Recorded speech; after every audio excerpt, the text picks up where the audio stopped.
I'm here with the Association of African Universities Television, AUTV. I just want to say that without the media, you won't know what's going on in the world. Even with the media, you sometimes don't know what's going on in the world.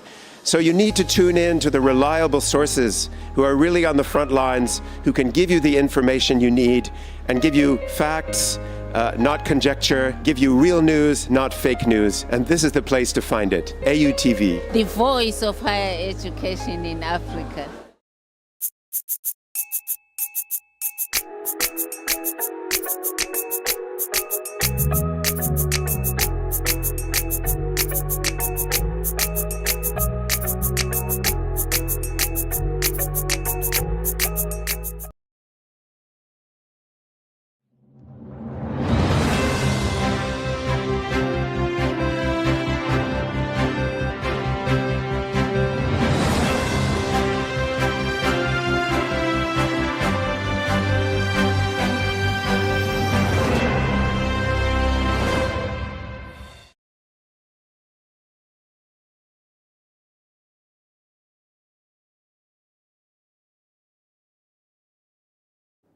Good day, Africa. You're welcome to the Hello Africa Morning Show. My name is Jemima Daladem Doche, and we are coming to you live from the headquarters of the Association of African Universities here in Accra, Ghana. And now to our top African news.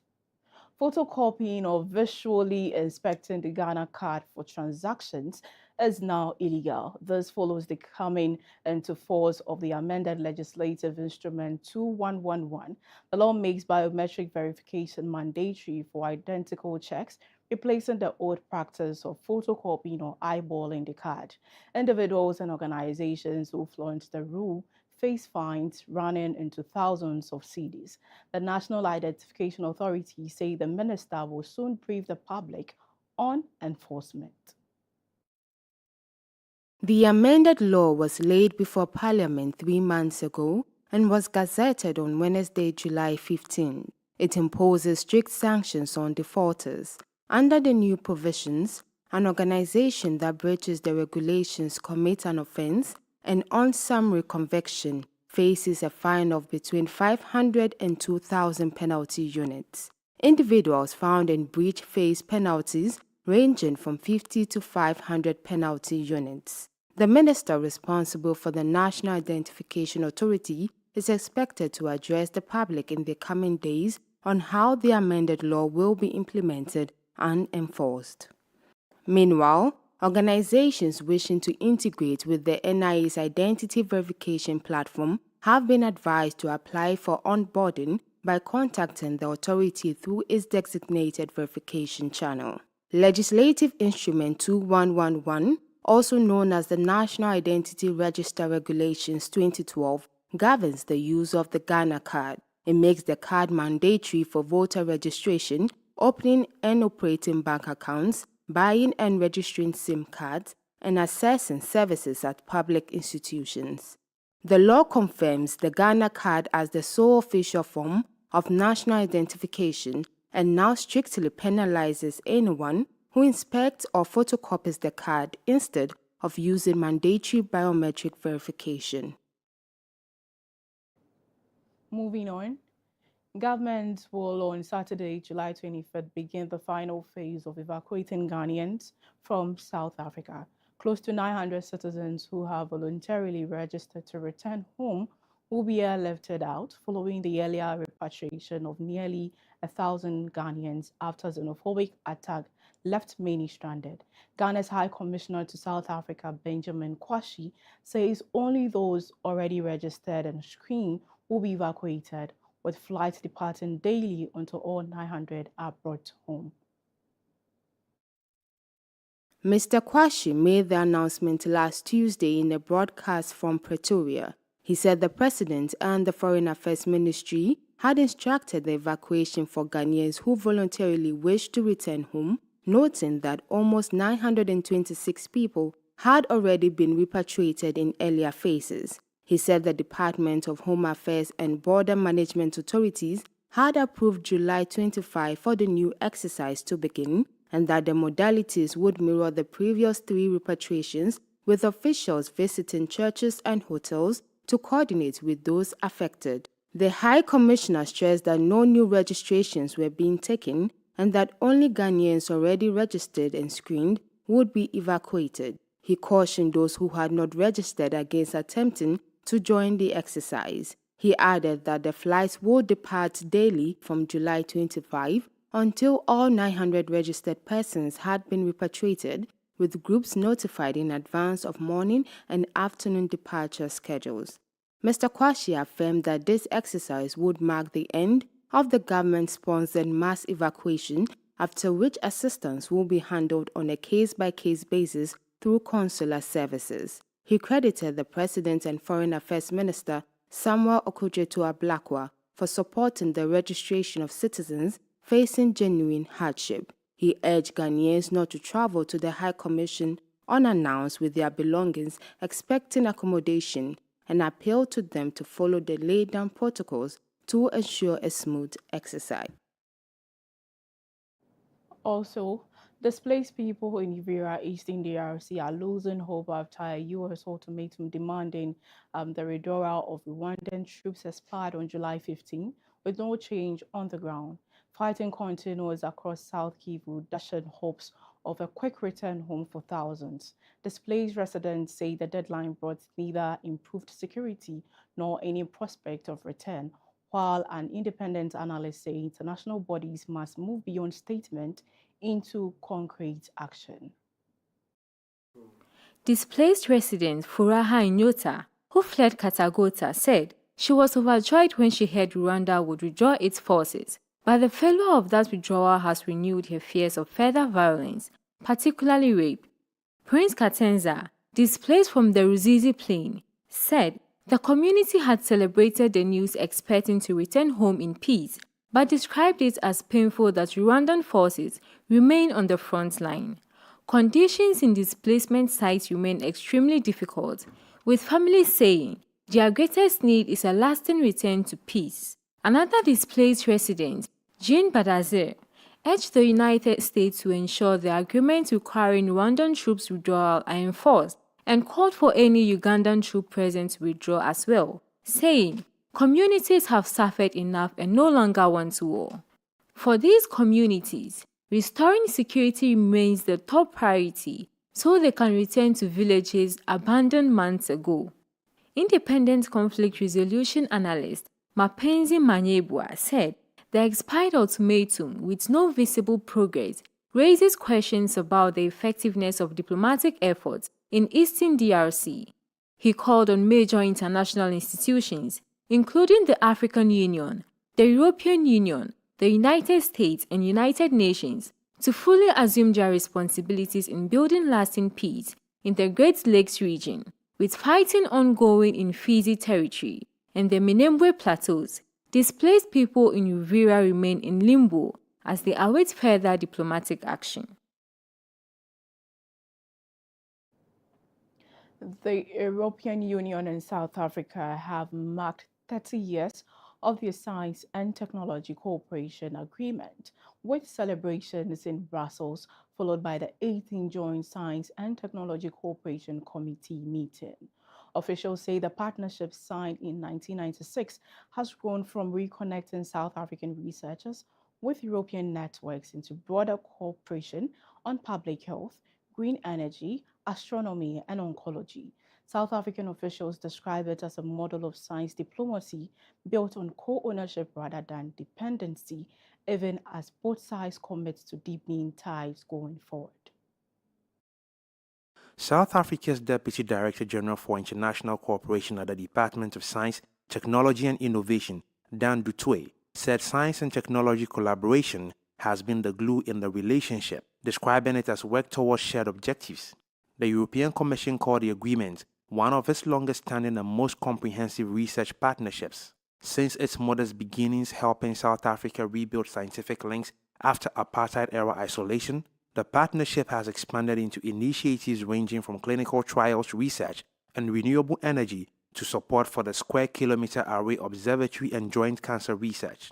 Du Toit stressed that South Africa views the relationship as a partnership rather than a donor-recipient arrangement, noting that the department provides seed funding and co-investment mechanisms alongside more than 1 billion rand received from Brussels under the current Horizon Europe funding cycle. He said South Africa remains deeply appreciative of that support, while maintaining that the underlying principle remains one of partnership. The 18th Joint Committee meeting, co-chaired by Du Toit and the European Commission's Maria Cristina Russo, focused on the future, with both sides committing to deepen cooperation on artificial intelligence, bioeconomy, marine science and green energy, and to widen participation by historically disadvantaged South African universities in EU funding programs. Du Toit said discussions are also underway on the successor to Horizon Europe, running from 2028 to 2034, adding that both South Africa and the EU share the ambition for the partnerships to keep deepening and expanding.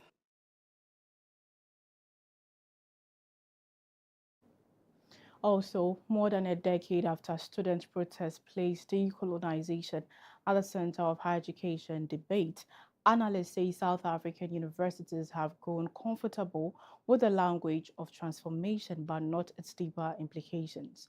While institutions readily speak of inclusion and epistemic justice, few have changed the structures governing authority, recognition, and resources. The late scholar Liz Lange urged universities have largely failed to rethink themselves in response to the colonial challenge, a critique observers say applies well beyond South Africa's borders. Analysts note that curriculum reform, workshops, and symbolic events have often stood in for deeper institutional change, leaving governance cultures, hiring practices, language hierarchies, and incentive systems largely untouched.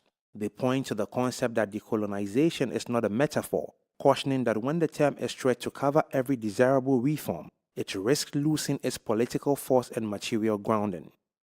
In many institutions, they argue, the vocabulary of transformation has changed while the underlying distribution of prestige, funding, and decision-making power has remained largely intact. Lange's work is credited with shifting the debate from denunciation towards diagnosis, raising questions about who is made to feel at home within universities and why institutional cultures continue to reproduce exclusion even where official commitments sound progressive. Observers say the next phase of the debate must be more focused and specific, addressing who sets research agendas, which languages carry authority, how partnerships are designed, and what forms of expertise are rewarded. These are described as governance questions with moral weight, touching budgets, promotion criteria, and student support. And observers warn they extend beyond individual campuses to wider global hierarchies of prestige and knowledge production. Analysts caution that symbolic measures without structural consequences risk deepening cynicism, and that a retreat from diversity and inclusion commitments in parts of the West threatens to make the more demanding structural changes decolonization calls for even harder to achieve.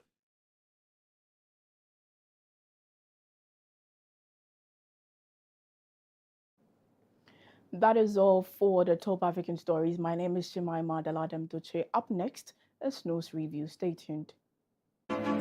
Explore a whole new world of exciting visuals with AAU TV. Get ready for a mix of interesting talk shows, interviews, discovery documentaries, and news on AAU TV. It's not just about watching TV, it's about experiencing something special. AAU TV reaches over 25 countries in Africa, bringing you a blend of knowledge and fun. Learn about different cultures as you enjoy the shows. If you have events or want to showcase your business, we've got you covered. Watch AAU TV free-to-air channel on satellite. Connect with us on Facebook, Instagram, and X, formerly known as Twitter, at AAU TV. Reach out on call or WhatsApp us at +233 26 629 6601 or +233 20 399 5210. AAU TV, the voice of higher education in Africa.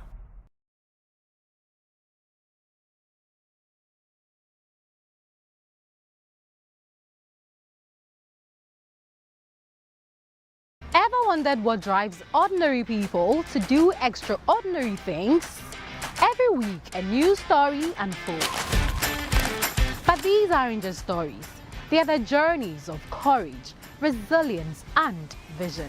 On Impact Stories, we open the door to remarkable personalities and everyday heroes. Experience the passion behind their purpose. Witness the setbacks, the breakthroughs, and the moment that defines a legacy. Journey with us on AAU TV every Saturday at 4 p.m. as we celebrate those who are making an impact. Tune in to Impact Stories, where real people share real journeys and real impact, each one leaving behind a legacy written in gold. Only on AAU TV.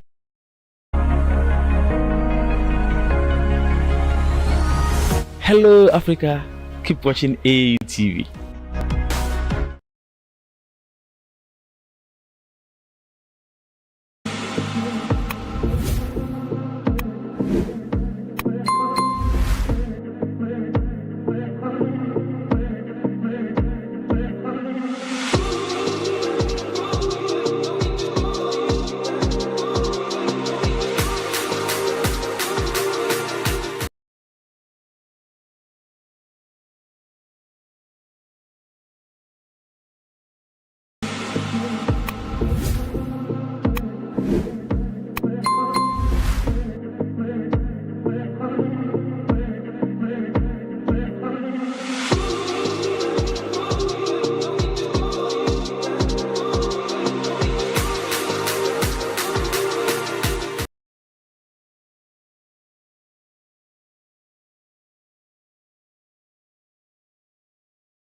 Hello and welcome back from that break. Just gone by is the top African news, and this is the Hello Africa Morning Show, coming to you live from the headquarters of the Association of African Universities here in Accra, Ghana. My name is Philemon Edwards, and we are going straight into the discussions for today, as we have several stories coming to you from Ghana and across the continent. In our first story today, the Parliament of Ghana has passed a bill to establish a National Defense University, creating a single authority to coordinate Ghana's tertiary level military institutions. The National Defense University Bill provides a legal framework for an autonomous degree awarding institution dedicated to defense, security, and strategic studies. Under the law, the university will supervise, regulate, and maintain consistent academic standards across defense training institutions, while awarding its own certificates, diplomas, and degrees. Now, it is also intended to strengthen Ghana's capacity to train military personnel, security officers, and public sector professionals to respond to evolving national and global security challenges. Now, by creating a central hub for teaching, research, and professional development, the university is expected to promote high-quality defense education, enhance leadership, development, and foster collaboration among the Ghana Armed Forces, other security agencies, and international partners. So this is a story coming from Ghana, where Ghana's parliament has passed a bill to establish a national defense university in the country. So the question most people are asking right now is, what's the purpose of establishing a national defense university when we have other universities in the country which can possibly begin to house or hold faculties that can easily train people to go through this kind of trainings that the same proposed university is going to be able to do. It's a conversation that is going on. There's a lot. People are saying so much about it, and let's hear your take as well on this story. I'll take a quick break, and when I come back, we'll delve much deeper into the story. Stay tuned.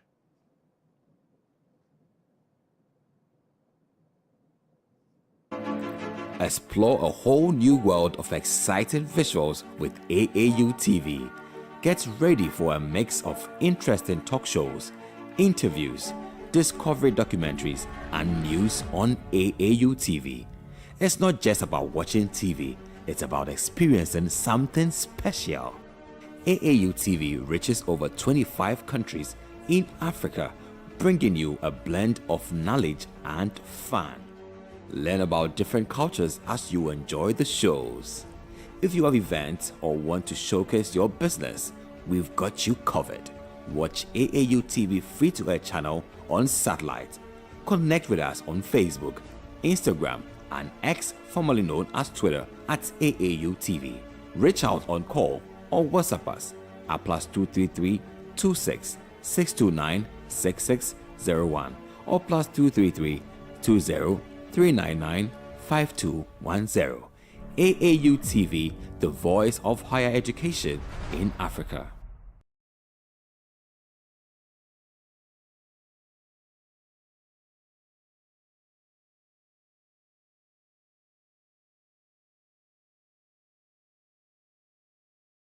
Ever wondered what drives ordinary people to do extraordinary things? Every week, a new story unfolds. But these aren't just stories. They are the journeys of courage, resilience, and vision. On Impact Stories, we open the door to remarkable personalities and everyday heroes. Experience the passion behind their purpose. Witness the setbacks, the breakthroughs, and the moment that defines a legacy. Journey with us on AAU TV every Saturday at 4 p.m. as we celebrate those who are making an impact. Tune in to Impact Stories, where real people share real journeys and real impact, each one leaving behind a legacy written in gold.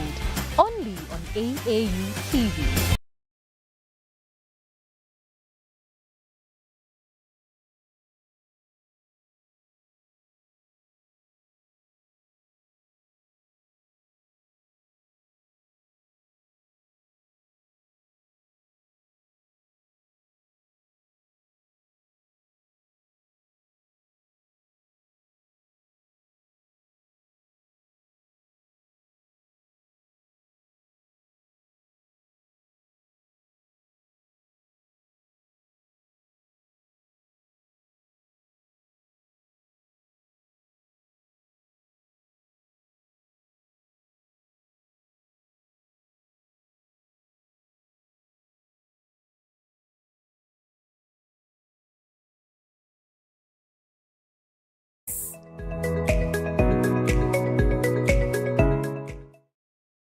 Are you a university, college, high school, private organization, NGO, individual professor, instructor or facilitator seeking to take advantage of the numerous benefits of online education?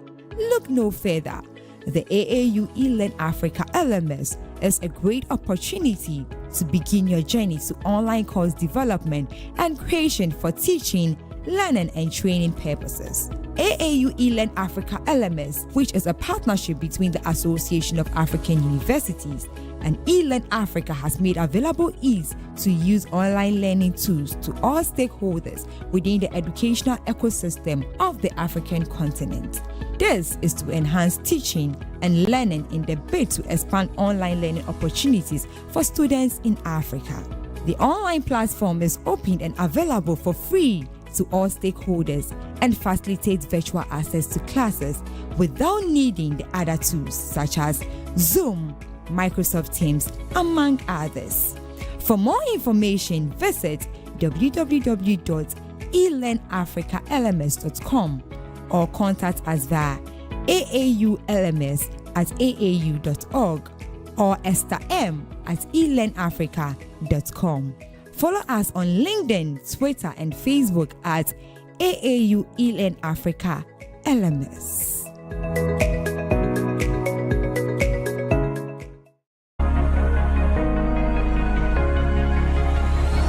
Hello, Africa. Keep watching AAU TV, the voice of higher education in Africa.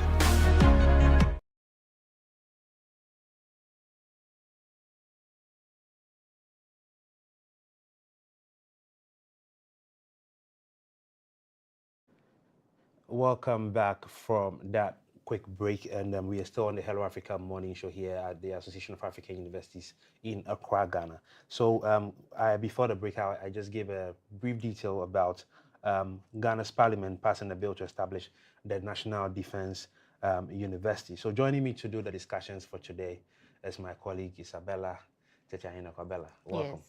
Yes, thank you.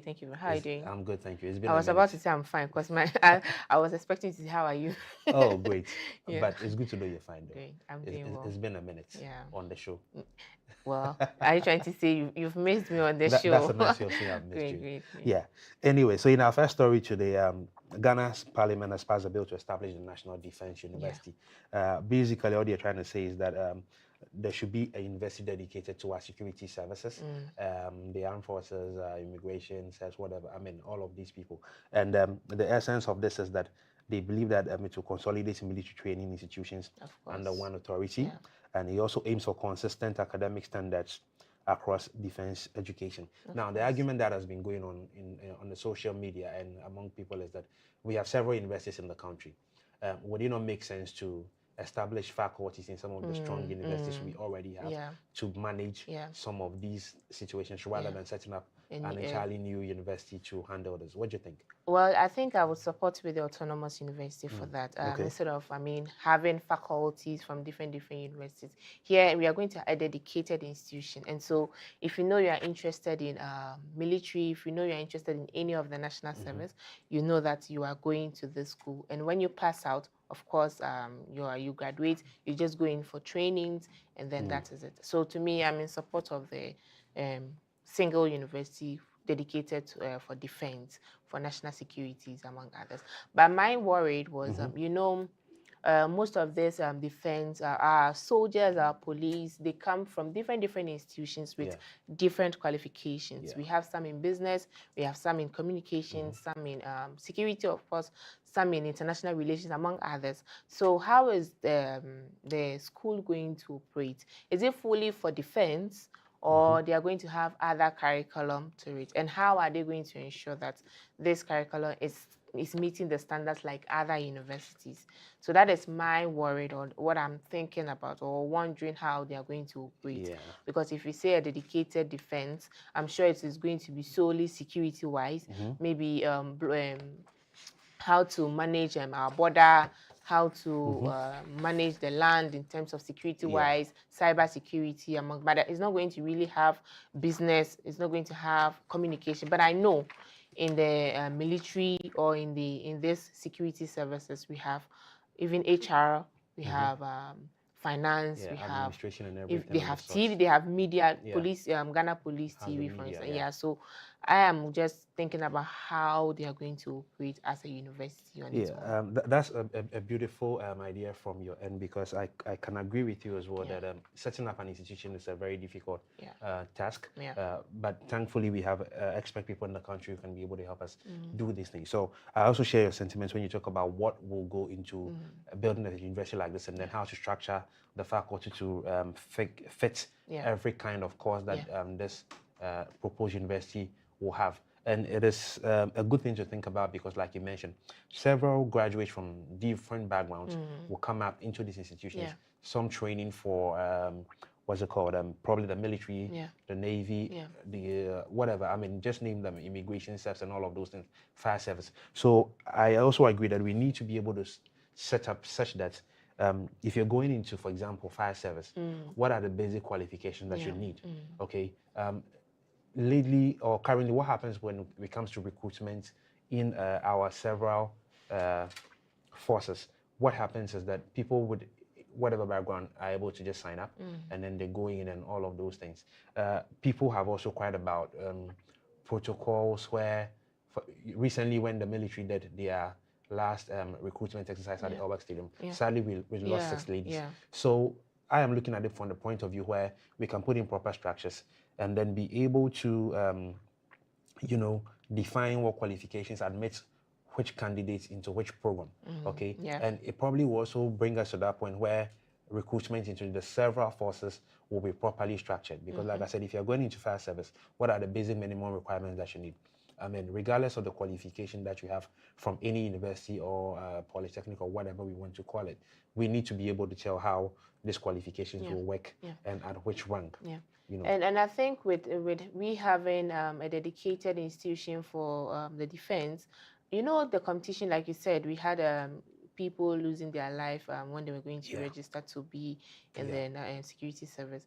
For this, we know that once you are from secondary school, you are going to this school, of course, you are going to pass to be in the National Security Service. But if we leave it just like that, of course, the competition is going to be a very huge issue as we are always facing. So I'm sure this is just to reduce that competition, reduce the number of people who are applying, and then just a few will be taken. I'm sure that is the main reason why. And it's not really news. I mean, in many Western countries, they have dedicated university for people who want to be in the National Security Service in that country. And so it's not really news. It's about time we also have that. And probably with my suggestion or what my consent, what I'll propose is maybe they need to have I don't know how it's going to be operated, but should it be solely security curriculum, security teachings and all that? Probably what they can do is because in the security service it's wide, it has a lot of field. Maybe they can do that. Transfer of students. You go to maybe KNUST, maybe you want to do science, you go to KNUST for a period of studies, maybe 1 term to KNUST to specialize in medicine, specialize in engineering, specialize in whatever other specification you want to add to the security teachings or security studies. That would be what I would propose. Maybe they have this interconnected agreement with other schools where students will go to specialize on different... I completely agree with you because security, anyhow we look at it, is bigger than what we are just seeing with just the forces. Earlier you did mention how we have several departments in some of these forces. Based on what you just said, it just brought to mind the Kofi Annan International Peacekeeping Training Center. Of course. That institution is one of the finest institutions in Ghana, and it runs not only for military people, because I do know they run courses like international relations and things like that. So you need, let's just say that the Kofi Annan International Peacekeeping Training Center can be a blueprint for establishing this university, where we can put in courses like international relations, international law, maritime law, and international business. These are things that we need to clearly think about because our, for example, military forces do a lot of international relations, whether we like it or not. For example, I have a friend in the military who currently is in Congo on missions. Okay, so these and other people, even one of my late uncles has been to peacekeeping in Bosnia, to Sudan, a few other countries across the continent. So we can't just not limit this to security and defense, and you know, we should look at a holistic approach for all of these things, so that at the end of the day, when the university is established, whoever is attending benefits fully from across it. So hopefully there should be a budget for it and a proper structuring and positioning of this campus so that things will go as planned. All right, we'll go straight from Ghana to Ethiopia. And Ethiopia has maintained one of Africa's most restrictive visa-free entry policies in 2026, allowing citizens of only Kenya and Djibouti to enter without a visa. Major nations including Ghana, Nigeria, and South Africa excluded from the arrangement. So according to official information published by the Ethiopian Immigration and Citizenship Service, nationals of all other African countries must obtain a visa before traveling, or where eligible apply for one on arrival, depending on Ethiopia's entry regulations for their country. Ethiopia has also restricted visa on arrival access for some nationalities, including Nigerians who are required to secure a visa before traveling. Prospective visitors are advised to verify the latest entry requirements through the Ethiopian Immigration and Citizenship Service or their nearest Ethiopian embassy before making travel plans. On top of my head, I can see one person who will not be happy about this. Is our brother Wudemaya, who is doing a lot for Africa with his YouTube channel. Severally he has talked about how difficult it is to travel within Africa, even to have access to. Is it visa-wise or flight? So sometimes it's visa-wise and things like that. And generally, these things make it difficult for citizens of various African countries to do business across either countries. And that's where I'm beginning to see a challenge. I mean, we cannot dictate to the Ethiopian government because it's their country.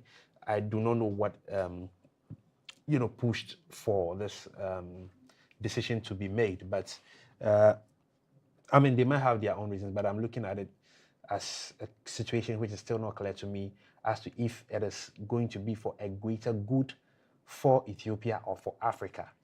That's where my confusion is at the moment. What's your take on this, Bella? So I think there is a reason behind these restrictions. Probably it could be that the number of immigrants in the country is too much. And it's just like how South Africans want immigrants to leave their country, but they are not using the right path. They want to go in the proper and best way to restrict people from coming. Of course, if you want to come, you will need to have access to visa. And it's not just going to apply and you will be given the visa. You will need documents to support that you can support yourself, or you can fund yourself being there. You are not coming to live a life that is going to have issues or going to have negative impact on the economy or the country on itself. So I think this is just a security reason and also to reduce the number of immigrants in the country. However, I was just looking at when the AfCFTA strategy, the AfCFTA policy was established. And one of the main goal or one of the objective of the AfCFTA is to ensure that member states can move freely to other African countries. So as a business person or as a businesswoman, if I have a relationship with an industry in Ethiopia, this is going to be a very huge issue or a challenge for me. I need to apply. Although sometimes applying for visa is not that difficult. You just apply online and then you get your visa. When you go there and they ask for your visa, you show it and then they stamp on your passport. But then sometimes the documents they require is another thing. It brings challenges like delays and the money to pay for the visa and among others. So I may not really blame the country or say that maybe they don't want Africans to come to their country, or I'm sure it's security reason and also to reduce the number of immigrants. And if you are coming there, you are coming on a clean slate, legal and not illegal way, because people take too much advantages of visa-free to go there. Some will say, I'm coming for conference, and they overstay their time. Some will say, I'm going for tour, and then they overstay their time. But with a visa, you know that your name is in the system, and if you overstay, it is going to have a very big issue, red flag on your passports. Interesting points made. So I want to pick up something from what you shared regarding how people probably can overstay with their visas or their welcome in a certain country. One of the things that I have always said when it comes to travels is that these things make traveling difficult. It makes access to visas very difficult. Is there not a way that immigration bodies for various countries can have a way to check that, okay, for example, Philemon says he's coming to Ethiopia for a conference. You put some of these things in your visa application. So they should be chasing you, they should be spying on you. So let me make my point. So I'm going for a conference in Ethiopia, Addis, and I make a claim to maybe a certain hotel, blah, blah, blah. It's a 4-day conference. I put all of these things in my applications. So when I make an application, I think that the onus depends or lies with the consulate of Ethiopia to be able to check and find out, is there a conference of this nature happening? is there a place? Yeah, that's going to take a long time. Genuinely, I'm saying this because when we put in the work, these are ways we can sanitize the system and then sift people who would, for lack of a better word, abuse the system, and then eventually it will go against other countries. Case in point, Nigeria faces a lot of restrictions when it comes to travel. And do you know the reason? Tell me. Because they are most populated in other countries. Yes, and sadly, many of them have abuse systems in many countries. Yeah. But the truth also is that not many Nigerians have done this. Many Nigerians also apply genuinely, have genuine documentation. But because of the bad nuts, all of them have been bundled into one, and now Nigeria faces a lot of difficulties when it comes to travels. So that's why I'm saying what I'm saying, so that then we can be able to, you see, I think that the system can be sanitized. Maybe the governments in other countries are not ready to put in the work, but I feel like we shouldn't bundle everybody. It is possible into the same box. It is possible. I mean, if you put in your application and you state this is where you are staying, and then we are looking at technology, of course. So once you put in your data, it clicks, it gives alerts to the hotel or the institutions you are going to. Then they confirm just by a click. Yes, we are requesting for these people. We are looking forward to receiving these people. They know that, okay. And once your term is ended, they need to also request from the institutions whether you have left or not. Because maybe your name is not showing that you had left the country. So they will inquire from the institution or the hotel whether you are still there. And if you are there, then they can come and, I feel like come this and deport you. It's possible. It is possible. But, you know, it takes a lot of time. It takes a lot of technology, resource, among others. So the government will have to invest. I'm sure they are working towards it, but so far as they are not yet there, this is the only way they can, you know, ensure that innovation is I can understand, but I think that especially in Africa, the governments must be able to put some of these things in place quickly to avoid missing opportunities that we can have amongst ourselves in the African continent. I know the U.S. Embassy does a lot of these things when you do an application. So there are times when you think that you can overstay, but when they at the end of the day, somehow, some way, they get to you.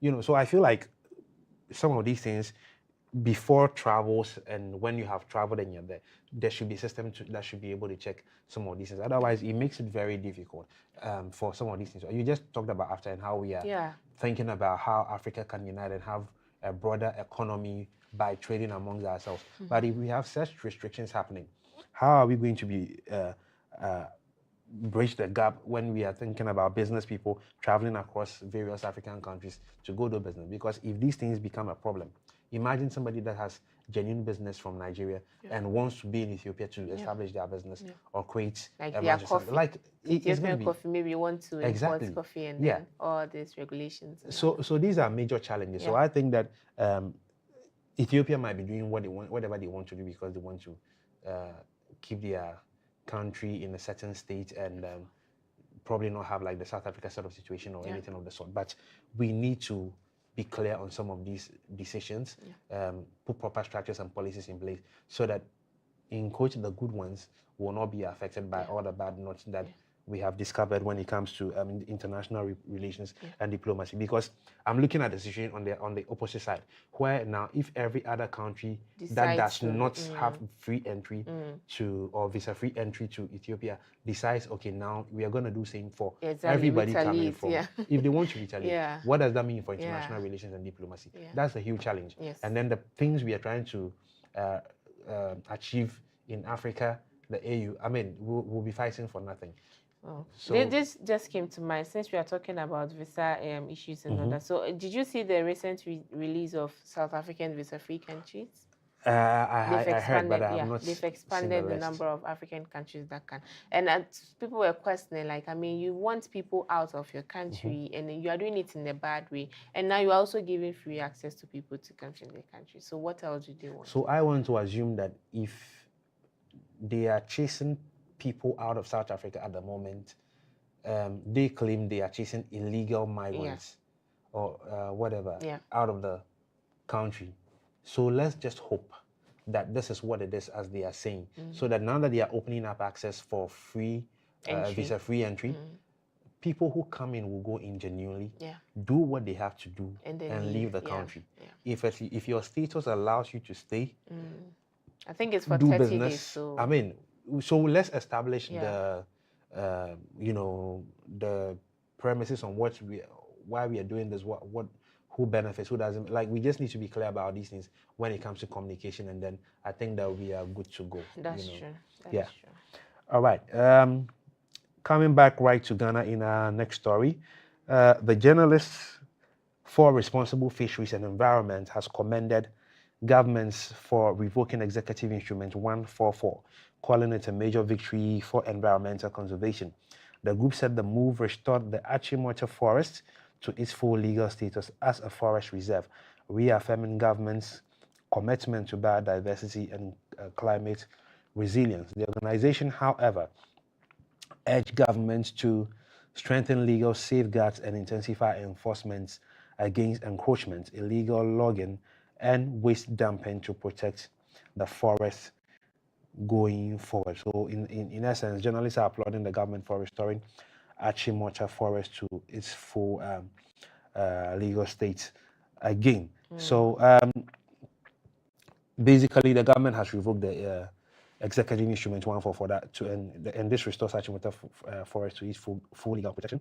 And it has also reversed removal of about 361.5 acres from the reserve. And this has been described as a bold and timely move against government intervention. I mean, in times past, we have heard how much people are trying to encroach on the land of individual, families and all of that. And it's sad to note that at a certain point in this country, we did see wills from people who have died, you know, claiming to own the to own portions of the Achimota Forest, which they have willed to nephews, nieces, and things of that nature. And you'll be wanting to be asking yourself, these are government properties. I mean, these are forest reserves. How did we get here where people own portions of this land and then they have been bold enough to include it in a will to pass it on to other family people after they have died?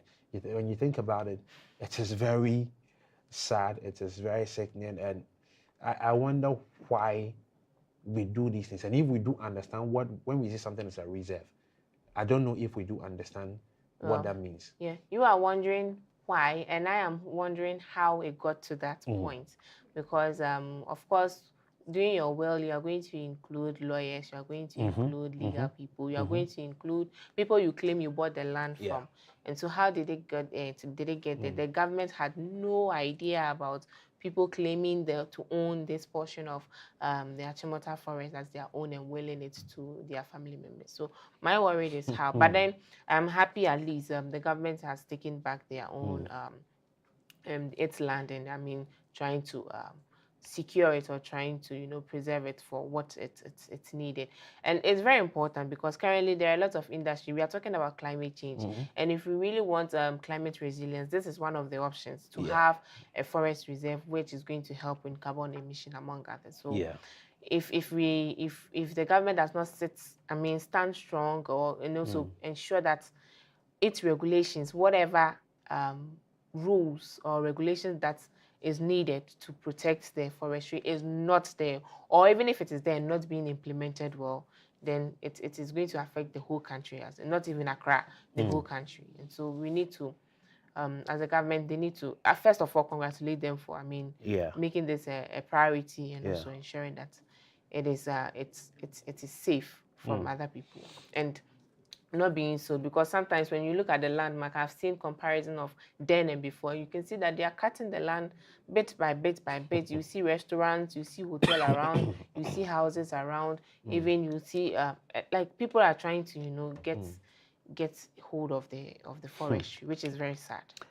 So I like where you came from with regarding which people are responsible for all of these things happening, because there are rules in the country, there are regulations, there are people responsible, there are people who are supposed to make sure that what we have said regarding forest reserves are being upheld. Okay, so at what point did we get to the sale of some of these lands to individuals, to families, and whatnot? And the one that breaks my heart the most is the fact that people use the forest as a dumping site for refuse. Yeah. When we have been talking about floods, we have been talking about cholera, disease outbreaks, and things of that nature. Why will people want to be doing these kinds of things? Yeah. These are not things that the government must come to check with you every day and say do or do not do. Do not do that, yeah. Okay, so I want to understand the mindset of human beings, particularly Ghanaians. And it bothers me because we are always quick to shout when the government goes wrong. We are quick to shout when decisions are not in our favor. We are quick to shout when generally the outlook of the country is not great. Yeah. It's the reason we go to the polls every 4 years to vote for a new president, a new government and things of that nature. I wonder if the people know their roles and responsibilities as a citizen of the country. Yeah. Must this be the problem of the government every given time? I mean, I struggle to understand these things because it does not make any sense to me for... It's a free land. I mean, nothing is being done there, so why not go and dump it there? Probably they think it's a fertilizer. How should I say? But it's very wrong. It is very wrong because what you are doing is also going to have impact. In the future, that is why we are facing, because when they wash down, although it's a forest, of course, some of the rubbish or the things you put there are going to wash away and come to the road, which will go into people's houses and among others, lead to the flooding. So, but I think there were some... Years ago, I saw videos of the force, the security men around trying to beat people who they see. And aside the dumping site, there are places in there that we see there's people there smoking. That's their hidden places. They go to smoke, to do bad things. And it's a very huge and big forest that, I mean, it's very, I don't know, but I know the security men are trying. They are trying their best. They are trying to ensure that it is safe. They are trying to ensure that it is secure. They are trying to ensure that whatever its main purpose is to be, it is done. So let's just for now congratulate and applaud the government for at least securing the land and having regulations to maintain it. Yeah. So just to sort of summarize what you have said, I just think that we have to have clear demarcations of the boundaries of this reserves, first of all, and then we must have a proper plan, a comprehensive management plan to conserve, I mean, this space, because we have heard too much about encroachment and dumping sites, and I mean, it doesn't befit a country of this status. So I just hope and pray that we'll be able to sort things out. But first of all, like I said, congratulations to the government for instituting this so that we can be able to reclaim the Achi Mortar Forest. All right, so that's how we'll end this part of this segment on the Hello Africa Morning Show. When we come back from this break, we'll get into sports. Explore a whole new world of exciting visuals with AAU TV. Get ready for a mix of interesting talk shows, interviews, discovery documentaries, and news on AAU TV. It's not just about watching TV, it's about experiencing something special. AAU TV reaches over 25 countries in Africa, bringing you a blend of knowledge and fun. Learn about different cultures as you enjoy the shows. If you have events or want to showcase your business, we've got you covered. Watch AAU TV free-to-air channel on satellite. Connect with us on Facebook, Instagram, and X, formerly known as Twitter, at AAU TV. Reach out on call or WhatsApp us at +233 26 629 6601 or +233 20 399 5210. AAU TV, the voice of higher education in Africa. Ever wondered what drives ordinary people to do extraordinary things? Every week, a new story unfolds. But these aren't just stories. They are the journeys of courage, resilience, and vision. On Impact Stories, we open the door to remarkable personalities and everyday heroes. Experience the passion behind their purpose. Witness the setbacks, the breakthroughs, and the moment that defines a legacy. Journey with us on AAU TV every Saturday at 4 p.m. as we celebrate those who are making an impact. Tune in to Impact Stories, where real people share real journeys and real impact, each one leaving behind a legacy written in gold. Only on AAU TV.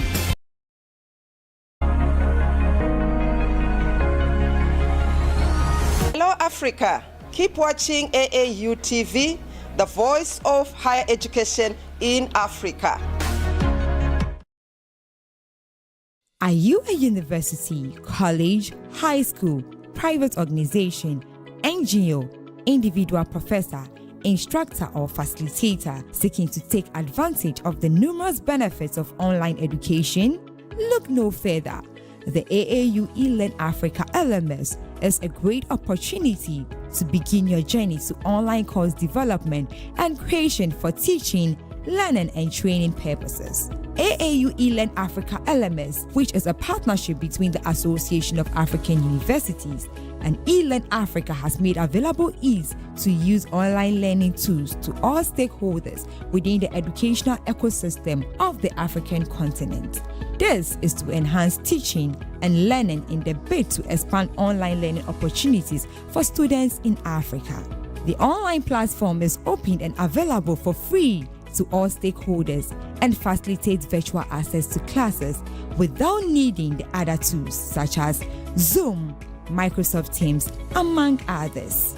For more information, visit www.elearnafricalms.com or contact us via aauLMS@aau.org or estherm@elearnafrica.com.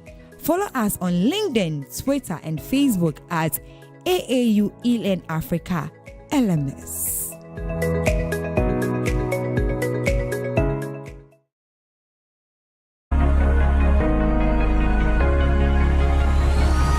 Hello, Africa.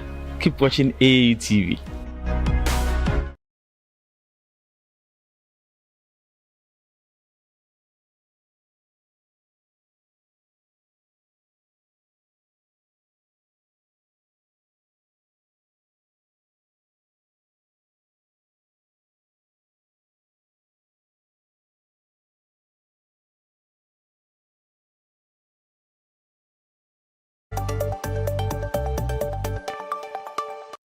Africa's next generation of leaders is rising, and Cairo is the meeting point. The Association of African Universities, AAU, proudly presents the AAU African Student Leadership Summit 2026, bringing together student leaders, innovators, researchers, and changemakers from across the continent.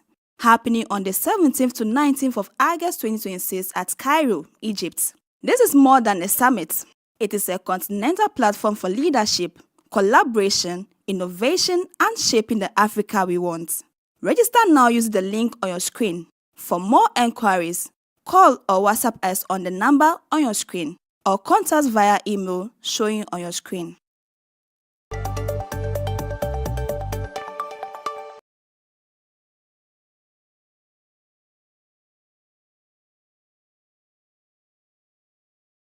I'm here with the Association of African Universities Television, AUTV.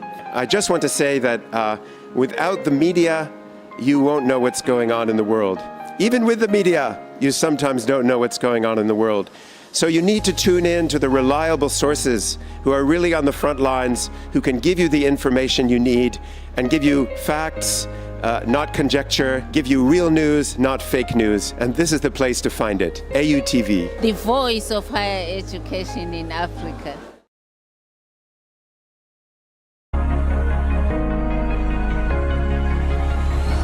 Hello, Africa. Keep watching AAU TV, the voice of higher education in Africa.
Hello and welcome back from that break.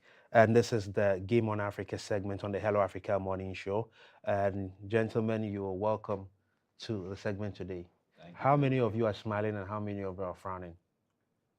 Okay. We are all smiling. The World Cup has come to an end. That's the most important thing. We're fine. Genuinely, I ask again, how many are smiling and how many are frowning? I'm happy. I'm fine. You're smiling. Yeah. Emmanuel is smiling. Felix, are you smiling? Regardless, I'm happy. No. The moment the word regardless comes in, there's no smile. Okay, that was smiling. Doc, are you smiling? LOL. Out loud. Out loud. Now he's laughing. Out loud. Anyway, so yesterday was probably what we can call a befitting final game. Argentina and Spain faced each other, and I believe we all saw the game. Statistics-wise, it was sad to note that Argentina had not had a shot on target until the 117th minute. That is way deep into extra time. Emmanuel, let me begin with you. So, as you said, this shows me clearly that Argentina shouldn't have gotten a spot at the World Cup final 2020. This is hard. So, before we start the show, I want the MCR to give me this memory verse and we'll go into it. Is that image one? Now you are about to image preach. One, Psalm 56 verse 8. Then, bro, Doc, you give me the honors to read it. Bro, please read it for me. God says, I have heard every prayer and seen every tear. Trust me, your prayers will be answered. These were the tears bottled up by Argentina. What they did to Egypt and Netherlands. We all saw the kind of tactical errors they placed in the game, causing a wonderful developed team, full in high esteem, to just come down to zero. All in the name of some errors being happening. Now these tears are being bottled up. Let's go to Exodus 14 verse 14. Another one. Today he's taking us to the Exodus. Next picture. Okay. Now, please give it to me. The Lord will fight for you, and you shall hold your peace. Amen. This was the words of Rodri. Rodri took up his mantle and he spoke to Egyptians and Netherlands that today your tears have been heard. I am going to the pitch, and with my team, I'll deliver to you happily. And that's what exactly Spain did on the pitch, dominating every single game, making sure that Messi and his men have no place in the final. And of course, Lamine Yamal standing victorious as the incoming goats will try and put in some. But then all in all, the last verse will give me is Revelation chapter 21 verse 4. MCL. Today we're going to church, and God shall wipe away all tears from their eyes, and there shall be no more death, neither sorrow nor crying, neither shall there be any more pain, for the former things are the past former away. things shall pass away. Now Messi is gone, and the cup is being retained in Spain. Now let's come back to the football very well. So I believe Spain did very well yesterday. They brought in their A game, dominated every single spot on the pitch. I mean, they've gone through the matches as one of the teams where they started poorly. They couldn't win their first games, amounted their physical strength, and also playing the most defensive tactics we've ever seen in the World Cup final, and delivering the final blow for me. Now, what I don't understand or what happened in the match was when the second goal was disallowed. Yeah. That's offside. If the MCR can give me that image. To me, emphatically, it was supposed to be a clean goal. I don't know how it was. No, not this one. Please, not this one. I don't know how the VR managed to pull players. If you can look at this image very well. I don't know if it was my angle, if it was another person's angle, but I just don't know how this was an offside. It was clear counter-attack prowess, whereby the ball was being placed in front of the striker. And the goal was being delivered. I don't know how this was an offside. If somebody can just tell me. It was an offside. Initially, I thought it wasn't. I thought it was, I thought this is a goal. But from different angles. That's why I always say, you watch it from multiple angles. And then you see that, this player was offside. And it was. It was an offside offense. So it wasn't a goal. But why does it take so... why does it take so much time for VAR to draw in lines? Because we watch other matches where the offside happens, then the image lines are being drawn. But at the time, it took almost about 5 or 10 minutes for the image lines to be drawn to give it was offside or not. Fair enough, I saw two views, as you said. Okay. This one was just an option and an aerial view, which showed that he was perfectly in line with the Argentine player. You know, sometimes the calls are tight. There are some very tight offside. It even happens in club football. Even just a football finger goes ahead of some somebody. Of the calls are tight, but it's fair. Yeah. So so this brings to my memory right now an argument Arsene Wenger did. You know, he works for FIFA now. Before the World Cup, he said that rule should be revised such that instead of saying, for example, when you look at this image, it was only Ferran's shoulder and arm that had crossed the line. His argument is that often you score a goal with your feet. So his argument is to rule it as an offside when the whole body of the striker is offside. But FIFA disagreed and said no. What they have instituted and which is working now is what should work. And that is exactly why this goal was ruled out. So it gives rise to that argument again, if we need to look into this conversation again and review what will constitute an offside offense or not. I mean, because these things are quite tricky. And like Felix said, it was a tough call because when you look at it, it was basically just his shoulder and arm that was ahead. And so the argument is, did he score a goal with his arm, which is what is not allowed in football? It's a foul. So I don't know if FIFA is going to review this before the new football season comes up in August. And so it's a major conversation that is going on. So I'm glad that it has come up here. But anyway, back to our conversation. Let's talk about Spain's dominance. Felix, let's begin with you. In the entire tournament, from the beginning of the tournament, it was quite emphatic. Many pundits said that Spain was going to win this tournament. Were you one of those ones that thought Spain was going to win? No, I initially thought France would have the edge over Spain. But despite Spain having a bad first game, their subsequent games showed how dominant they were. It's funny how anytime Spain plays a tournament and they don't have a first good game, they go on to win the tournament. Exactly. It's interesting. Yeah, that's what happened in 2010. Yes. Yeah, that's what happened in 2010 when they won. So they outplayed literally every team in the tournament, including Cape Verde, just that they couldn't find a way to win that match. They made France look like an average team. Yes. The whole France. So in my mind, I was like, if this is what they did to France, Argentina would equally be a walkover. Yeah. That's what happened. Yeah. So yeah. I like the word. All right. Doc, you watched the game as well. Yeah, I did. So I want to move away from Spain. Let me talk a little bit about Argentina. People are saying that they got away with several infringements that the referee should have, given in favor of Spain. Regardless, some of these things resulted in a red card, 2 yellow cards and a red card for Enzo Fernandez. So the argument people are making is that the Argentines didn't really come to play football. They actually came to try to disrupt the game plan of the Spaniards so that at the end of the day, they probably could push the game to penalty because they believe a lot in Emiliano Martinez. He's a great goalkeeper when it comes to penalties. Do you agree to this? I'm forced to agree to that narrative for some reasons. Because right from the beginning of the match, you realize that Spain had a good hand over possession. And tactically, they were well oriented. They were able to keep the ball moving from all angles, from the left side, the right side, the midsection, the defense.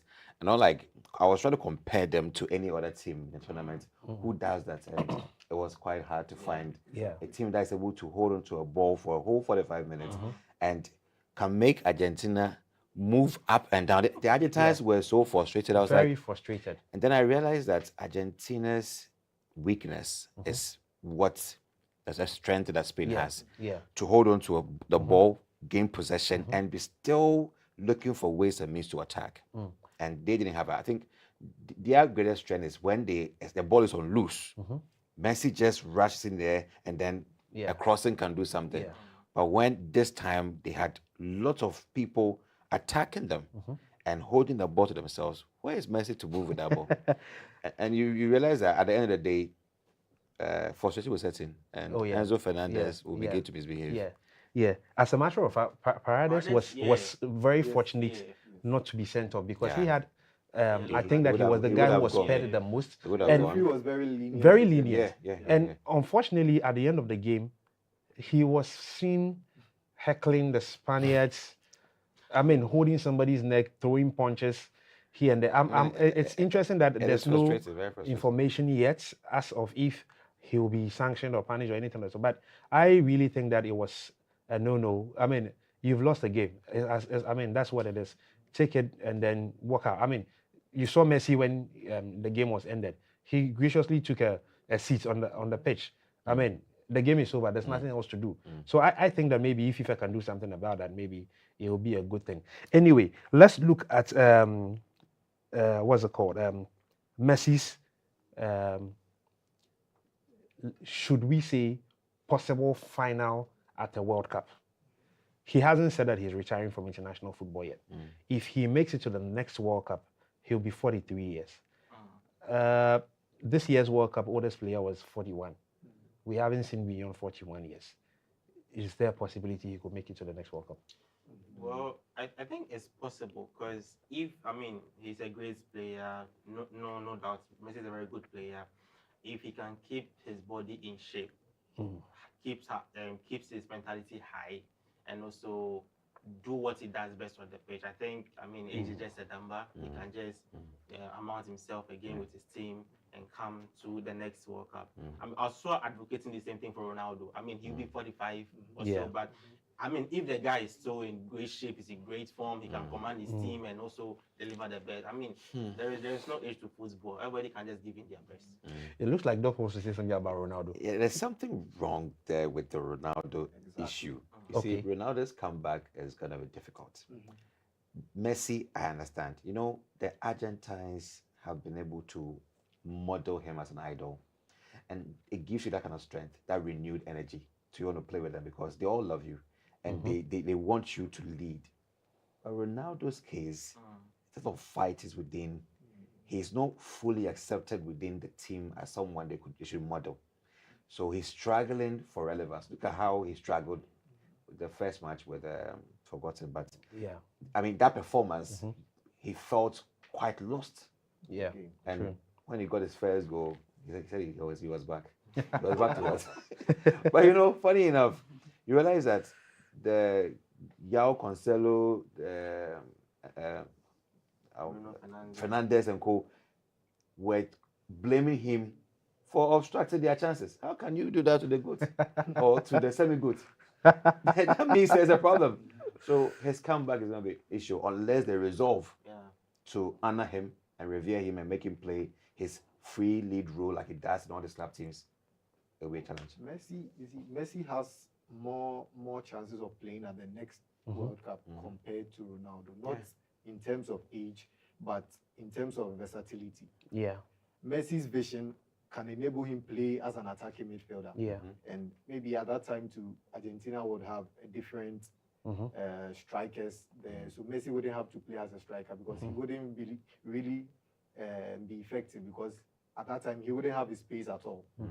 So as an attacking midfielder, he could distribute the balls and give killer passes to the strikers and they score. But Ronaldo, he's a number 9 now. He can't play on the wings. He can't play. He's honestly ineffective. Let's be honest. Like that. Let's be honest.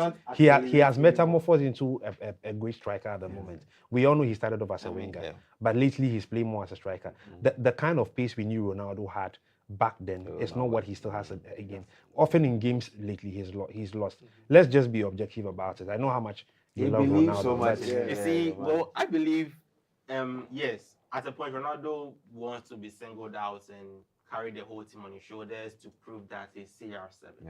But if the team could once in a while use the Argentine formula of trying to come around Messi very important and form as a team to do that, I think Ronaldo would have come out excellently. And how would that happen? Because this time it was so visible. In 2022, it happened. It happened. We saw similar resistance from the forward and how they could work with him appropriately. And this time it was so glaring. And that's why I find that quite frustrating. That a whole goat shouldn't be treated that way. You should at least honor him. You don't have to make him feel lost. Anyway, to wrap up on the World Cup conversation, individual awards.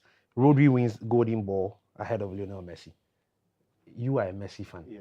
What do you think? Honestly or objectively? You see, okay, honestly, it should have been given to Messi. Because? Or even Mbappe.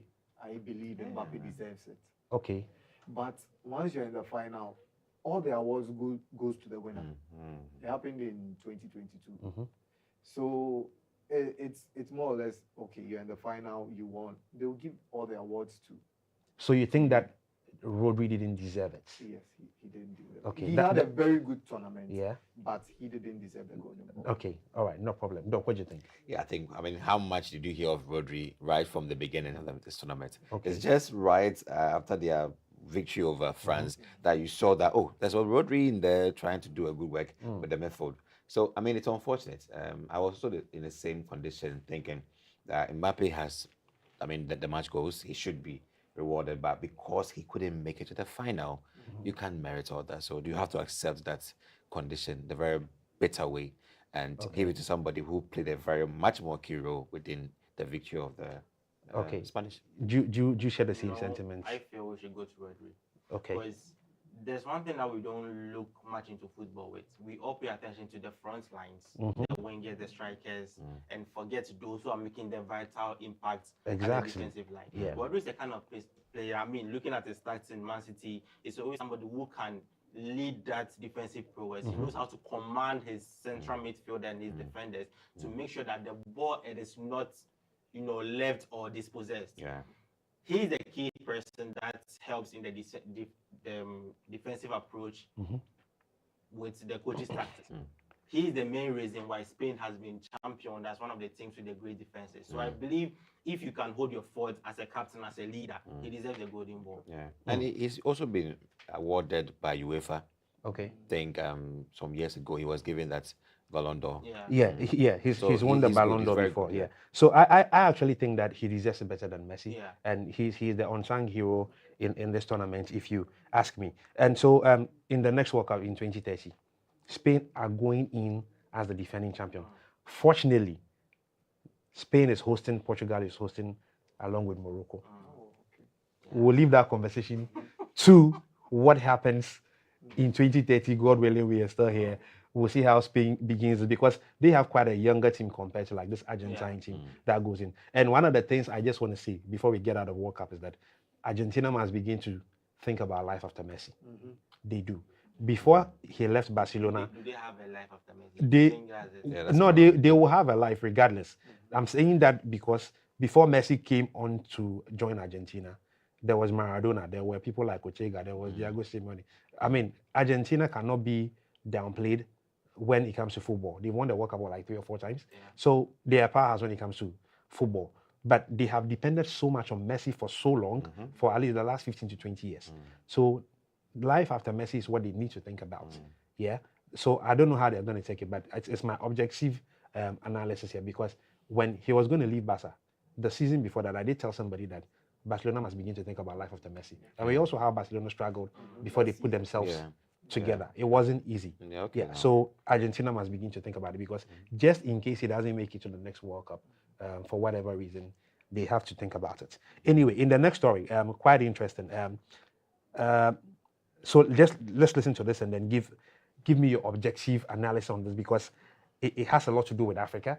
Okay, so despite impressive performances by African teams at the 2026 FIFA World Cup tournament, once again highlighted by the financial gap between Africa and football's traditional powerhouses, in an opinion article published by the South African writer Kamojelo Ndlovu, he argues that while African nations possess world-class talents, consistent success at the highest level requires sustained investment in youth academies, infrastructure, coaching, sports science, and long-term football developments.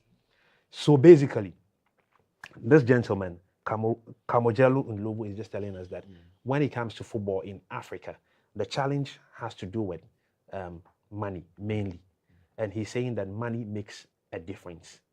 Now, in my opinion, I have seen countries like Spain, countries like Portugal, countries like Germany, when it comes to raising, including England as well, raising players from probably under 17, they do great at it, such that many of these players move and then eventually they get into the senior team.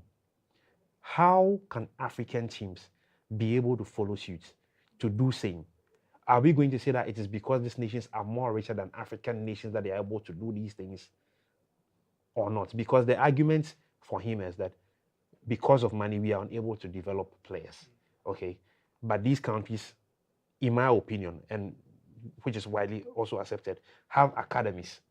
So what is the problem with African football? Is it that we are unable to invest enough? Or is it that the Europeans, regardless of if they have money or not, are putting together proper structures? Let me begin with you, Mano. So I think it's a 50-50 thing. Okay. Africa has a lot of talent. If you look at the World Cup that just went by, most of the players, if they should be brought back into Africa, I don't think no team can stand a chance against any African team. Yes, I mean, there are a lot of academies out there who need funding to raise players. There are a lot of talent out there, but without money, it's going to look very impossible to do that, because you need to buy kits, you need to buy boots, you need to make sure the players are fit raw before every match. So if the finances are not coming in as they're supposed to do, if they're not held up somewhere, I feel it's going to go a long way to develop these players. Talent is good, but without money, the talent cannot be polished. So I feel if our government officials or our NGOs can make it a point to try and channel a bit of money into the talent, I think it's going to go a long way to help Africa. Okay, yeah, Felix, your take. Yeah, I think Ma is right as well. And our problem is we need the government to do something about football. We need to invest a lot of money into the facilities. Let me use Spain, for example, specifically Barcelona. They invest heavily in their youth academy, in their junior coaching, in excellent training facilities. So it helps the players develop faster. Because in Africa, we wouldn't have a player starting in La Liga at the age of 16. But Lamine Yamal, through this kind of facilities, it helped him develop very fast alongside his talent. And he made his debut at Barcelona at the age of 15. So investing heavily in youth facilities would help African football in general. Doc. Let me just tell you guys this joke. When yesterday, as the match was going on, when Spain was playing marvelously, the FA people was like, I mean, it's a joke that we love, we clamor when we see great performance, but we don't do what they do. You know what they did? Yeah. They have built facilities in every community where young people are training every day, and they try to blend the talents are from their local communities. Yeah. They sponsor them to go to the bigger clubs. But over here, we don't have the money to go and bring Rodri to come and play in Blaster. You don't have the money. Look at Nico Williams. Nico Williams is a Ghanaian who has parents who are also Ghanaian, and he plays in Spain. Yeah. His brother's playing for Blasters. Hasn't seen top since the day he joined. But the boy is doing very well. No, I'm just saying that it's all about the way we invest. No, we don't want to invest. So we'll always be clapping for others. If you want to clap for yourself, you have to start going to communities, investing heavily, and then inculcating these young people into the team gradually, and you will see progress. Or else we clap forever. I mean, look into our communities. I don't know. I mean, can you pinpoint one academy where they are so aiming to just groom younger ones into develop them? They're making money. There are few. They're just taking money. Big money. I mean, because if you need to come and register, then you pay, and sometimes it gives the parents a lot of issues, because how am I going to pay for something that is not now going to yield results? So, I mean, we keep all these monies and go and bring in players who are playing outside to a team, makes it bizarre, and we just leave, and we also are standstill. So if we can just, I mean, from the immediate communities, build young sport facilities. I think at the end, we can just get great players into the Ghana Premier League and then straight to the National League. Phil, just quick one. And on that note, you see, there's this sports facility at Boteman. I mean, when we get this platform, we must set the record straight. The place is turning into a bush site. Yeah. Beginning to grow in wheat. So first of all, it is fully furnished, but has not been made accessible. Yeah. And it's growing wheat. What is wrong with us? Anyway, so to wrap up this conversation with regards to if money will make a difference or if infrastructure, 2 points I just want to make. Young player of the tournament, Pau Kubasi, is a 19-year-old Barcelona player, and he played every single game for Spain in this World Cup. And Spain has the best defense record in the World Cup. So even 19-year-old centre-back is part of this formidable back line. Think about it. The future is Lamine Yamal just turned 19 during the tournament, and he's already won Euros 2024. So our answer is simple. The future is interesting. The end of this matter again brings me to the Spanish coach, Luis de la Fuente, whose squad that he used to play this World Cup are many players he has coached already. So de la Fuente wins under 19 European Championship with Spain in 2015. He wins under 21 European Championship with Spain again in 2019. Then he wins the Nations League with Spain in 2023. Then comes back to win the Euros in 2024. And in 2026 he's won the World Cup. End of story. So that's all I want to say. Yes, it's a good idea. You know what? You see the track record. You realize that he had wins and losses. We just for the publication, we just put the wins. That is how you keep legacy and growth and transform people. The same coach has been used to do all these things. In our part of the world, fail once, and that might bring a new one to build another legacy again. Even, I mean, yes, with the same coach and also with the same players, you can see he kept this kind of team chemistry. That's one-sided team. From every single match, from every single loss to every single win. So they know the two ways of how it's going to be. Absolutely. If we lose, that's what happens. If we win, this That's will the happen. problem with Ghana. Every time they change new players. Right. Chemistry. Anyway, for the lack of time, we will not be able to go further on the discussions, and this is how we end the Game on Africa segment on the Hello Africa Morning Show. Thank you for staying with us. When we come back from the break, we'll get into lifestyle. Stay tuned. Explore a whole new world of exciting visuals with AAU TV. Get ready for a mix of interesting talk shows, interviews, discovery documentaries, and news on AAU TV. It's not just about watching TV, it's about experiencing something special. AAU TV reaches over 25 countries in Africa, bringing you a blend of knowledge and fun. Learn about different cultures as you enjoy the shows.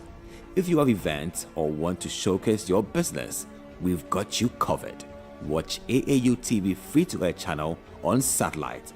Connect with us on Facebook, Instagram, and X, formerly known as Twitter, at AAU TV.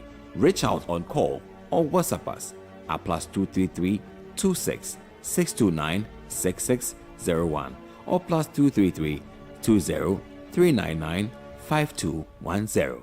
AAU TV, the voice of higher education in Africa. Ever wondered what drives ordinary people to do extraordinary things? Every week, a new story unfolds. But these aren't just stories. They are the journeys of courage, resilience, and vision. On Impact Stories, we open the door to remarkable personalities and everyday heroes. Experience the passion behind their purpose. Witness the setbacks, the breakthroughs, and the moment that defines a legacy. Journey with us on AAU TV every Saturday at 4 p.m. as we celebrate those who are making an impact. Tune in to Impact Stories, where real people share real journeys and real impact, each one leaving behind a legacy written in gold. Only on AAU TV. Are you a university, college, high school, private organization, NGO, individual professor, instructor or facilitator seeking to take advantage of the numerous benefits of online education? Look no further. the AAU eLearn Africa LMS is a great opportunity to begin your journey to online course development and creation for teaching, learning, and training purposes. AAU eLearn Africa LMS, which is a partnership between the Association of African Universities and eLearn Africa, has made available ease to use online learning tools to all stakeholders within the educational ecosystem of the African continent. This is to enhance teaching and learning in the bid to expand online learning opportunities for students in Africa. The online platform is open and available for free to all stakeholders and facilitates virtual access to classes without needing the other tools such as Zoom, Microsoft Teams, among others.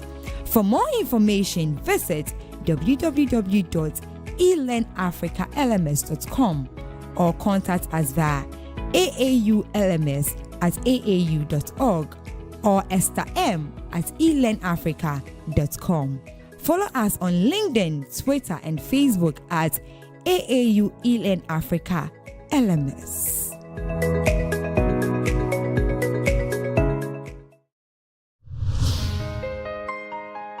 Hey, so this is Dishant from Unica University Common Application. I recommend you to watch AAU television. AAU TV is the place to be for every person in higher education in Africa. Better be there or be nowhere. Continuez de regarder la télé et surtout sur le AAU. Keep watching it and it will change the way you interact with higher education on the continent. AAU, great job. I want to tell you that AAU television is fantastic.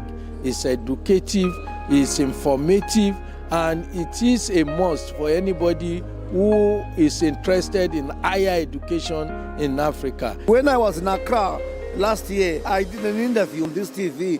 It's a very important mouthpiece. It's a data, it's a bank of all we need for the development of higher education in Africa. People should make an effort to view it because it discusses very current issues of development across the continent. I believe that the station will continue to promote the overall development of Africa, particularly in the tertiary education sector. AAU TV provides a platform and shares a lot of information to a broader audience. So we wish you all the best and please continue serving AAU TV, the voice of higher education in Africa.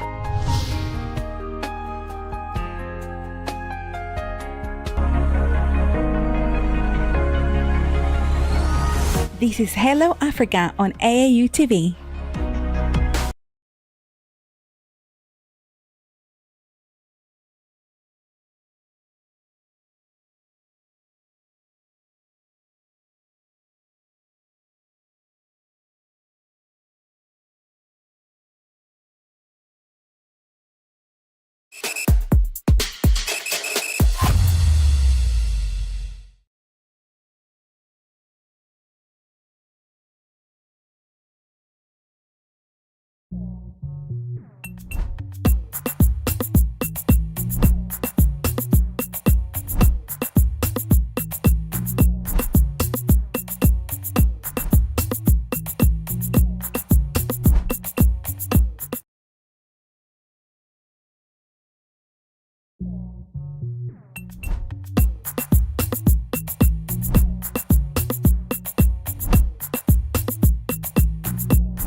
Welcome back from the break, and this is still the Hello Africa Morning Show, and this is the lifestyle segment. My name is Jemima Daladem Duchi, and today we have a great discussion that we want to have with you, our audience. But first of all, It is one thing to study development communication in the classroom, and it's another to put it into practice in the real world. A group of 10 students from the University of Media, Art and Communication, known as UNIMAC, have done exactly that, calling themselves OraVox Initiative. These development communication students have organized a donation of food items to the Weija Leprosarium as part of their end of semester project, turning an academic assignment into a genuine act of community service. So joining us today, I have the team lead of OraVox Initiative in the person of Fafa Peace Bankers, right? And then I also have the communications officer, Abdul Samid Isaka. You're both welcome. Thank you. How are you doing? Yeah, fine.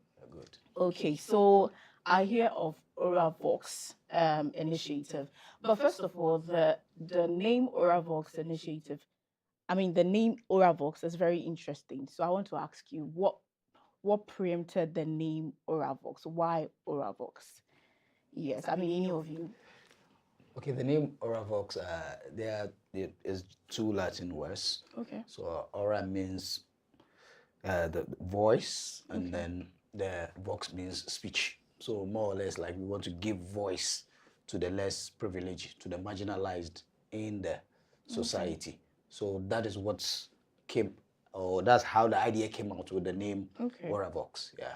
Okay, that's interesting. So you're a group of 10 development communication students, right?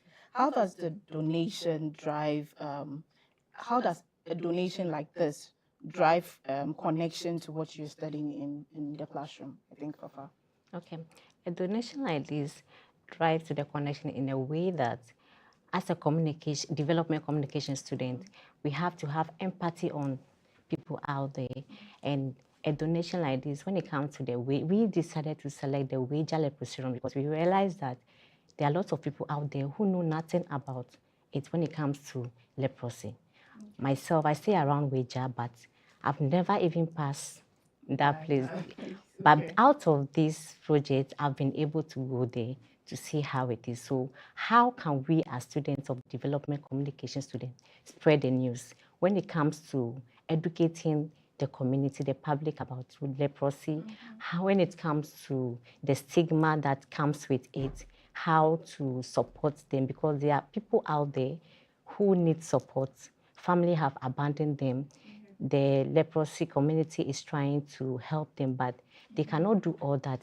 In as much as it's health, it has to do with the health. They need other essentials like food items, toiletries and all that to support them. How can we as students go out there, solicit for funds and support the Weija Leprosarium community? So that's what we are also in. Okay, and for people who are watching, I think just like you mentioned, not everybody knows about the Weija Leprosarium. So now tell us more about what they do or who they are and what kind of support that they need, Abdel. So as the name suggests, the Weija Leprosarium is a home for people with leprosy. In fact, people who have been cured of leprosy. We know that the history of that place goes back about 50 years or more, something like that, where sometime back in Accra, people were infected with that disease. And they realized that they needed a place to put them there so that they would be cured. So later, it inhabited about 80 people. But as time went on, people were cured. Some of them went back into the society, but others, because of age, the stigma, weakness and all that, decided to stay there. So if you go today, they have close to about more than 30 inmates who are there, who have been cured of leprosy. So we believe that it is important that we support these people. We create the awareness that there are people there who have been cured, who still need support, who still needs help from us, the society. So basically, that is what the history of the place is. And we know that it is being led by Reverend Father Campbell, who has been there since he came to Ghana in the 1970s. And he's still championing the cause of those who have been cured of leprosy. So basically, that is the history behind the place. Yeah. Okay.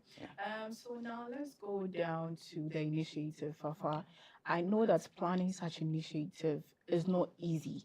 And I know that as students, even getting everybody to collaborate and come on board, it's not that easy, you understand. Now walk us through how the preparations for this putting together this initiative has been. How did it start? How is it going? And then looking forward, I mean, what are you looking at doing? Okay. So first of all, we as a team, we visited the place to talk to the officers over there to know the needs that they want. So from there, we came to have a meeting among ourselves. We spoke to our lecturer. We had a presentation as well to know. As you can see, we've done our T-shirts. Yeah, we have a social media. We'll give it to us to give to you. That's fine. We have social media handles where we've done few documentaries to educate the community about how leprosy is all about. Because as we've already said, a lot of people think even though it's communicable, people think it's through handshake, hugs and all that, but that is not it. And also people working on the officers over there also made us aware that because they work there, people see them and they are even scared to come close to them because they think they are also infectious. But that's the misconception people have out there. So this is something we find it, and we are happy taking this initiative because in as much as it's a school project, we feel like we are educating the society out there when it comes to this. So we are happy with this initiative. It's not be easy, especially soliciting the fund, writing letters to organizations, friends and family to donate. And we don't need anything monetary, we need items. So we're just calling on people to support us as well. Okay. I think you made mention of the fact that, I mean, you have social media platforms trying to educate the public. Now, looking at how you're talking to, I see you're very happy to run this initiative. Beyond the classroom, do you see something like this or this initiative going far beyond, I mean, the classroom, your semester works, I mean, roles or anything like that? Yes, we're going to maintain the social media platforms, and as a group of 10, we're going to continue with this, not only with the Weija Leprosy Serum, but we can extend it to other places that we find like they need this kind of help, and we can educate the society because, like we said, development communication students, this is what we are supposed to do out there. Okay, so let me ask you, Abdul, when is this initiative actually going to happen? So we are looking at between 1st of August to about 15th of August. That is when we plan to go visit the Leprosarium and then give them whatever we have been able to get from our partners and people that we have knocked on their doors for support. So that is what we are looking. So let's probably say within 3 weeks from today, we should be able to go to the Weija Leprosarium and do the donation. That's great. Yeah. That's great. But as a communications officer, your role to help tell the story is very, very important. Apart from using social media platforms, how else are you getting the message out there to the public? So, I mean, being here is one of those. And basically now we know that, I mean, social media is something that we all have to leverage on. So we are using it. And then we are doing the one-on-one conversation with people. Sometimes within your own home, you can just tell people, because I'll be honest, I mean, I didn't really have any information about leprosy. I already know that it's something contagious, but these projects, after doing some readings, I've come to realize that, okay, there's more to it than just what we see or what we know. So, I mean, through that, I get some education out there to our own classmates, people within our own homes and communities. So basically, that's what I am using to just take out the information out there. That's great. So, Fafa, what kind of items are you guys looking at donating? Let's talk about some of the items. We're looking at food items like rice, a bag of rice and all that. We are looking at toiletries, sanitary towels for the women out there, and if medical, like bandage, cleaning supplies like liquid soap, Parazole, all those kind of items as well. More buckets and all all those ones. Anything that will make the place look good, that will make the people at Weija Leprosarium live normal lives is welcome. Yeah. Okay. I know that, in our society, people do not really pay attention to, people living with leprosy in the community. But to you, personally, as Abdul, what has this initiative or project taught you? Yeah, like I said, so it has opened my eyes to the understanding of what leprosy is, knowing that it is curable, knowing that it is not that contagious. It's not something that, growing up, when I see, I think we call them kwata or something like that. Yeah. So when you see them, you are scared. In fact, I witnessed one incident when I was younger, when one of them came to buy something, and the way the woman was treating him, I still have a graphic memory of that.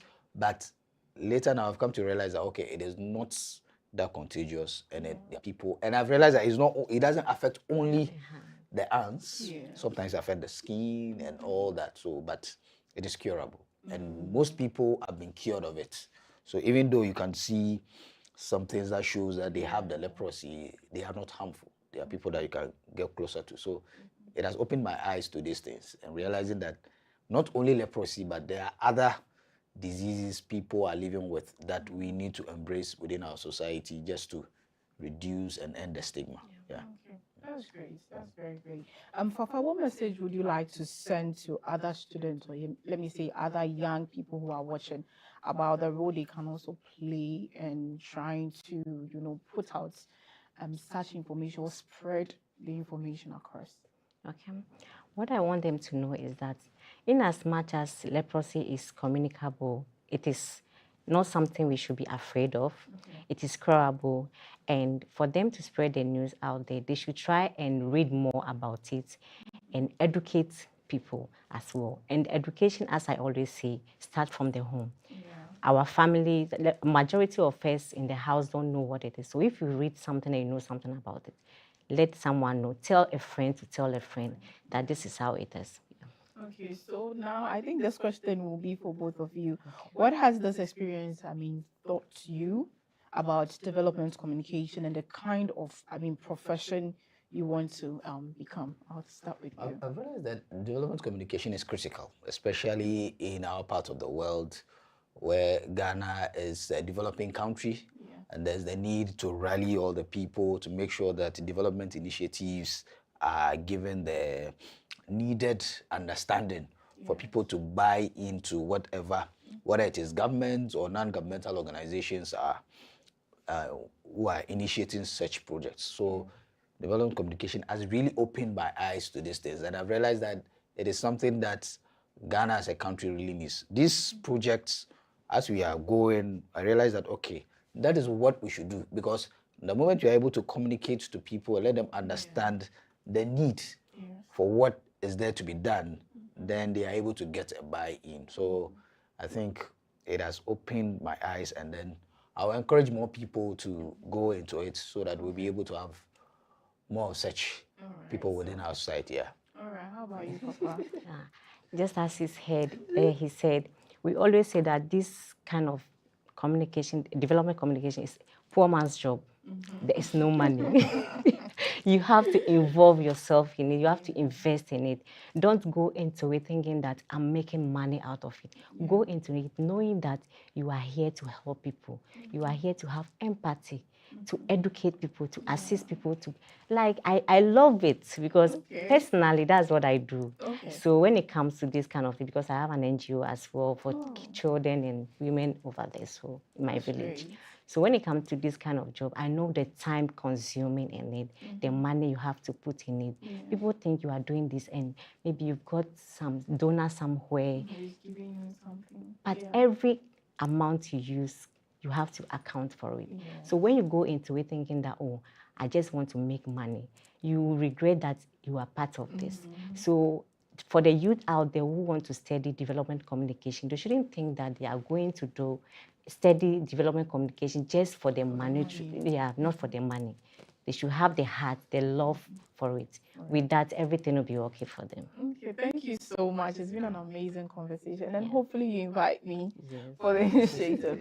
All right, so this has been the Hello Africa Morning Show, the lifestyle segment, and this is where we bring an end to today's show, the Hello Africa Morning Show, and we did this at the Association of African Universities headquarters, AAU, at Legon. My name is Chimaima Daladem Duchi. See you same time next time. Bye. Hello Africa. Keep watching AAU TV, the voice of higher education in Africa.